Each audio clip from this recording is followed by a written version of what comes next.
do that. Don't try to apprehend him.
Alright, welcome back to the channel, guys.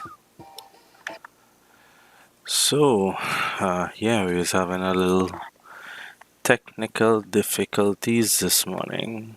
But yeah, I just wanted to hop on to give you guys a little update as to what is going on.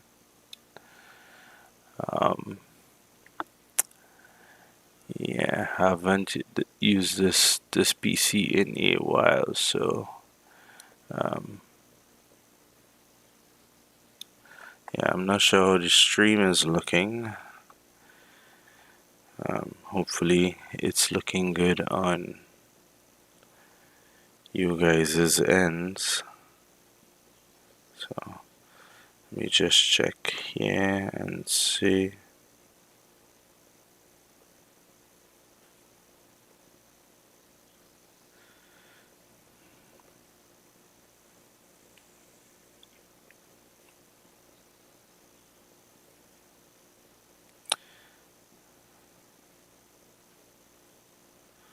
All right, it's looking good. Okay, good, great, nice. All right, let me just check the audio.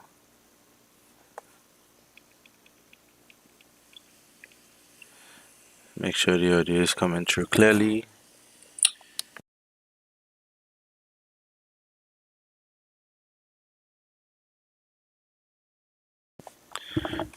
All right, great, nice.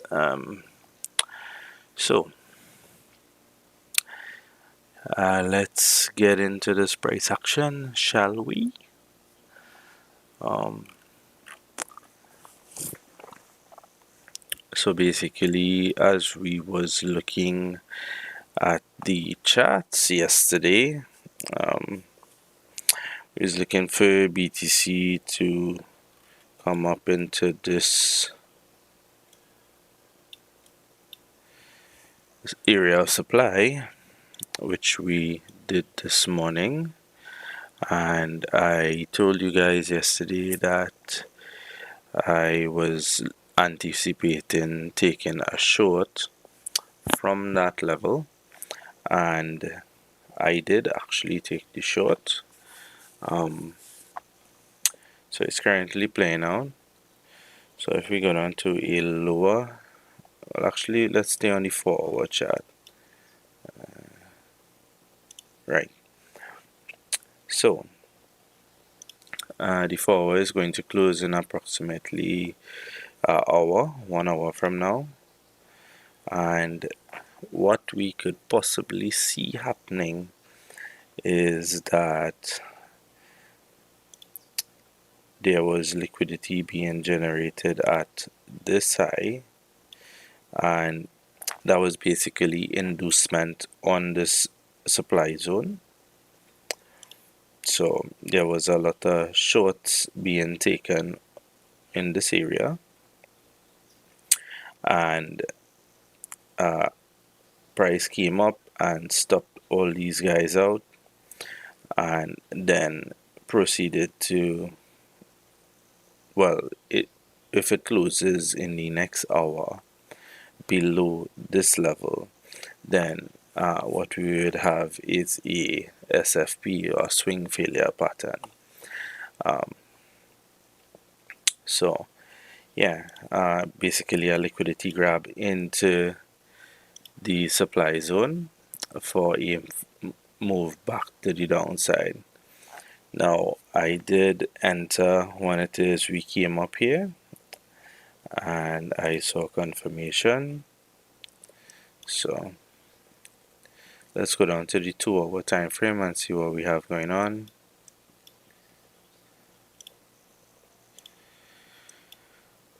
Alright, so 2 hour as well isn't looking too good.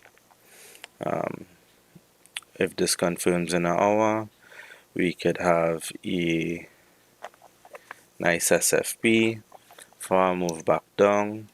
There is also liquidity to the downside, right? So we could come up, grab this liquidity here, and then flush all the late longers for a move back down into the zone that we was looking at a few days ago.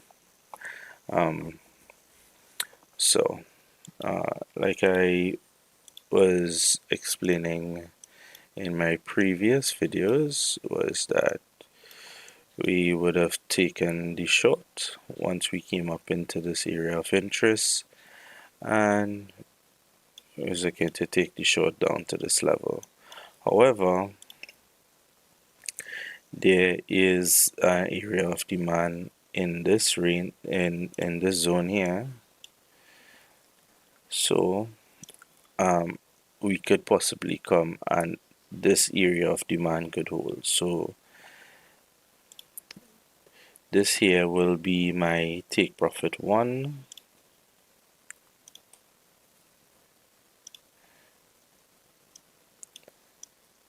I will be taking profit there and de-risking my trade, and this will be take profit 2. Right now, if we come down to this zone, being that we do something like this, and this, I am not going to add to the trade from this area. The reason being is because we have a lot of liquidity still below. So I'd prefer us to come down to this zone and then add to the long trade. Right, my long is still open. I haven't taken any profit up here. So I'm just waiting to add back to the position, and the reason for that is because my entry was way down here. I do not want to bring my entry up much higher. I'm basically holding this position for a anticipating a bigger move up. So yeah, TP1 and then come down TP2. I will be taking majority of the short trade out here. If we do fall, which we could, because there's liquidity here as well.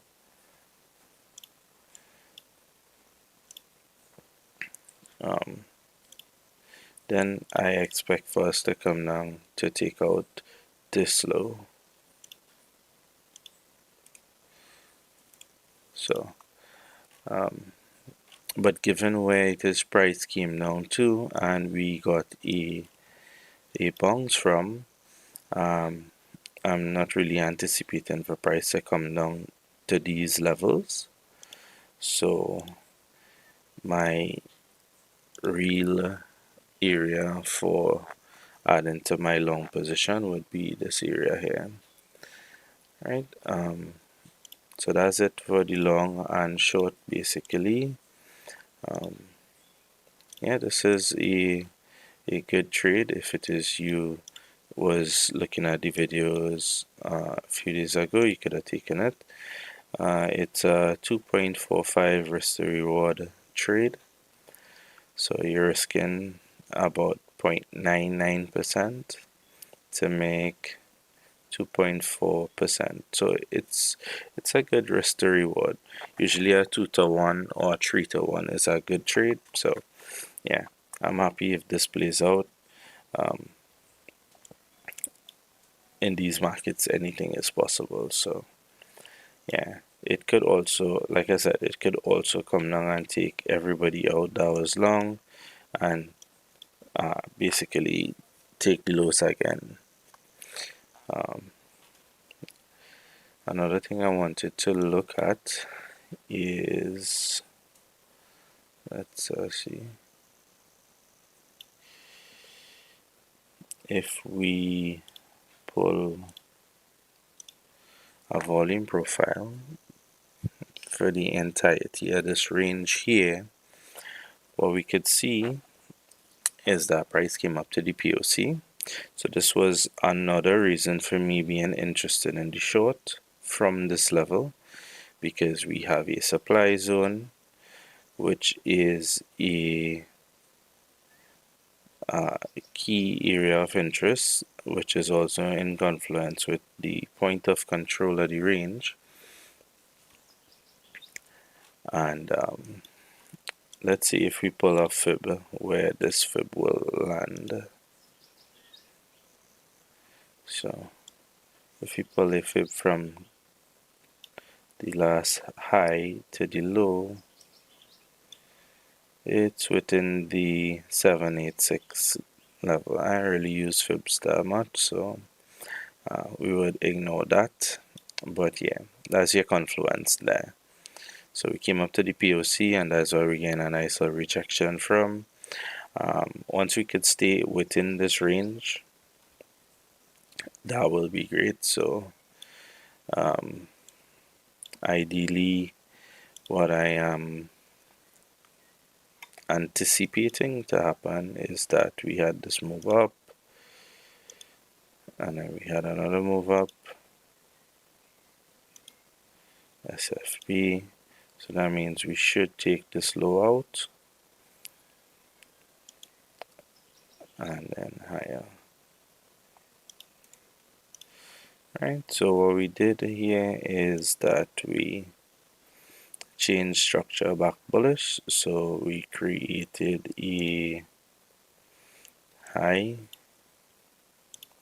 with a higher low, and then we created a higher high, and then a higher low. Well, actually, a higher low would be here, and then we have a higher high SFP.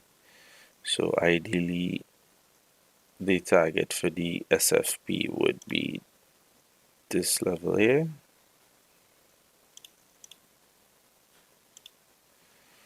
Right, so we could definitely come now, SFP this level into this area of demand, and then continue with the uptrend. Right, so yeah, that's it really for BTC. If we go to the 1 hour time frame, we did put in a swing failure pattern, and let's see if we did that with any bearish divergences, which we did.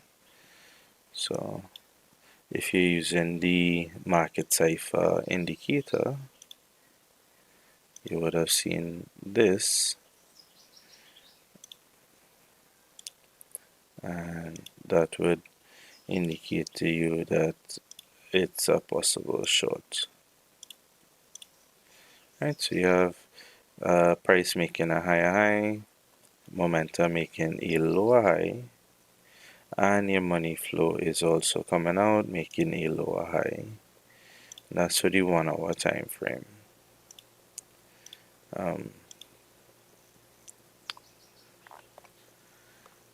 So yeah, this is the target for the short TP1 target, just to de-risk the trade. So I will de-risk here and allow the rest to go down to TP2, and then we will look to add to the long position.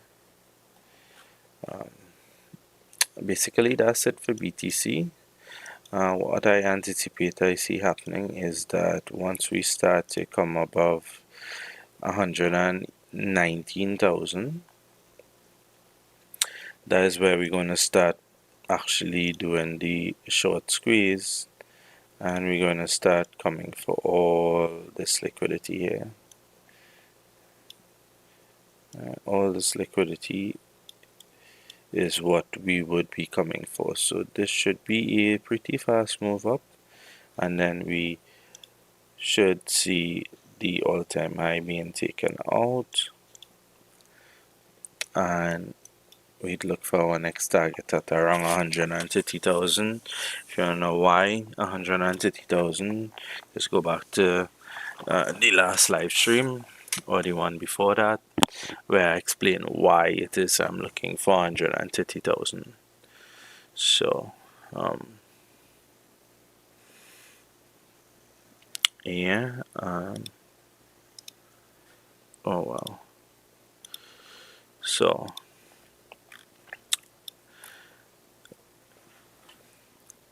that's pretty much it. Yeah, for BTC. I don't think I have anything else that I want to update on. Let's have a look at Ethereum, see what's going on here. So I did mention to you guys that I took a short on ETH yesterday. It was short-lived. We came up, and if you want to know what zone this is a supply zone that we created when we came up here. So that was the reason for taking a short from there. So this was the short, and we came down to view up, and it was closed for a small profit, and then we continued to push higher. So BTC is Ethereum is very bullish. Yeah, it doesn't show any sign of weakness. So if we're having a small pullback on BTC, we could probably expect a small pullback on Ethereum. However, Ethereum behaves in a slightly different manner, where it doesn't always come back to your zones of interest, but it does do that. So, if I were to take a long on ETH, I'd possibly look within this range here.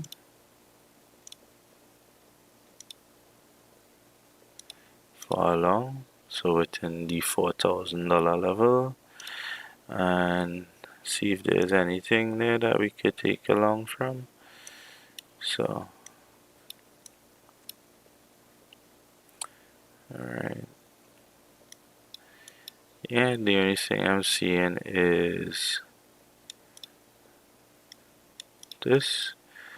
I'll put an alert here in case price comes down to that area, and you could take along.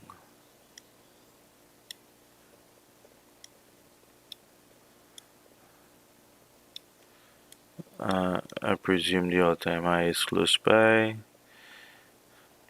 Yeah, could turn into a swing as well. So if we happen to come down to this $4,050 level, we could hopefully hold that area of demand and push all the way up to the all-time high, so you could hold it for a runner. But that all depends on what BTC does. It's the weekend, so price action is a bit crazy, and anything is possible. So this is really the only trade for ETH that I'm seeing here currently, and yeah, I don't like to trade Ethereum because it doesn't really respect price. Actually, it respects the areas nicely, but it's a long wait for price to actually come down to these zones. And with this being such a bullish uptrend, getting an entry is it's not hard. It's just a bit of a longer wait, because it's pumping so aggressively, and I wouldn't advise that you FOMO into a long, especially like around this area here, because you could possibly be long in the top, and that would not be a good thing.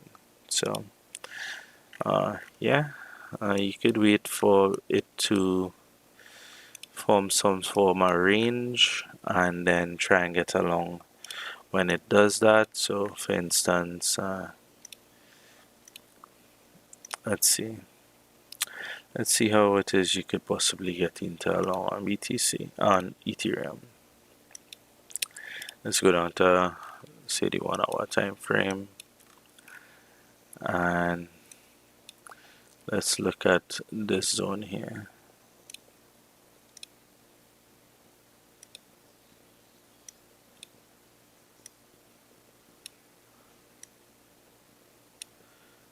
this one right here.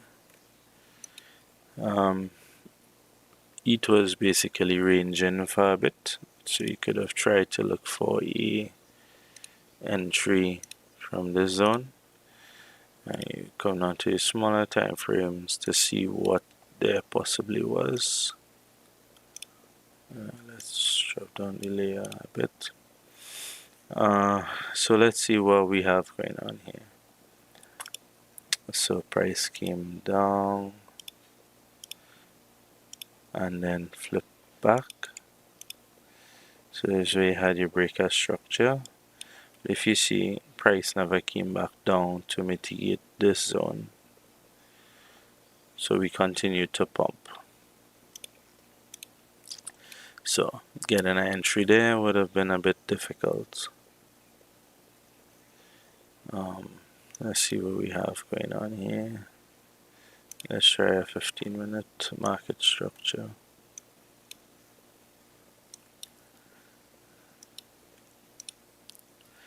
Alright, so on the 15, what we have going on is that we came down, came up, came down, up, and this is where we started to range.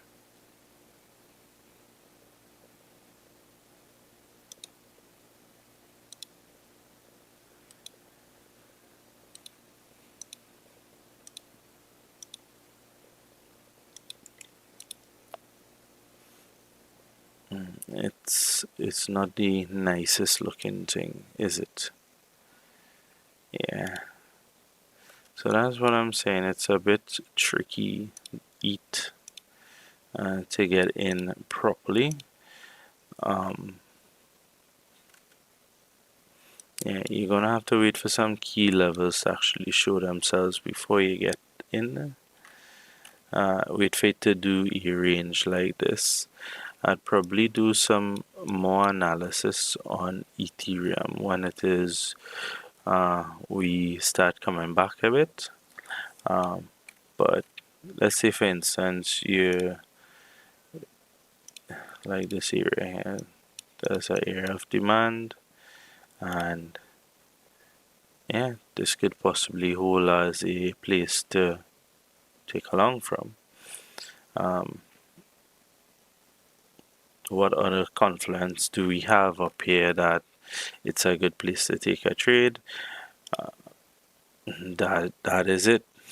Just an area of demand that price could actually bounce from.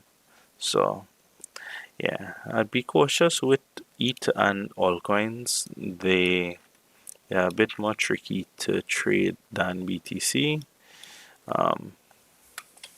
They respect price, but not price. They respect the analysis, the technicals. They do respect the technicals, but they tend to move a bit more unconventional. So when you try comparing it to something like BTC that has good market structure, yeah, the market structure and the altcoins is not like that. So yeah, just be careful when trading the alts. I try from time to time, and sometimes I do get through, and at other times I do get burnt with them. So I rather just stick to trading BTC. So yeah, with that being said, that's pretty much all I have for you all today. Like I say, we could probably see a move down during the course of today. If I move back down to 114,700, and then maybe by tomorrow, before the week actually ends, we get a move back up, and we start actually pushing up to take out the highs and probably pump to a new all-time high. So that's it for my BTC update, and yeah, trade safe guys, and I'll see you in the next one.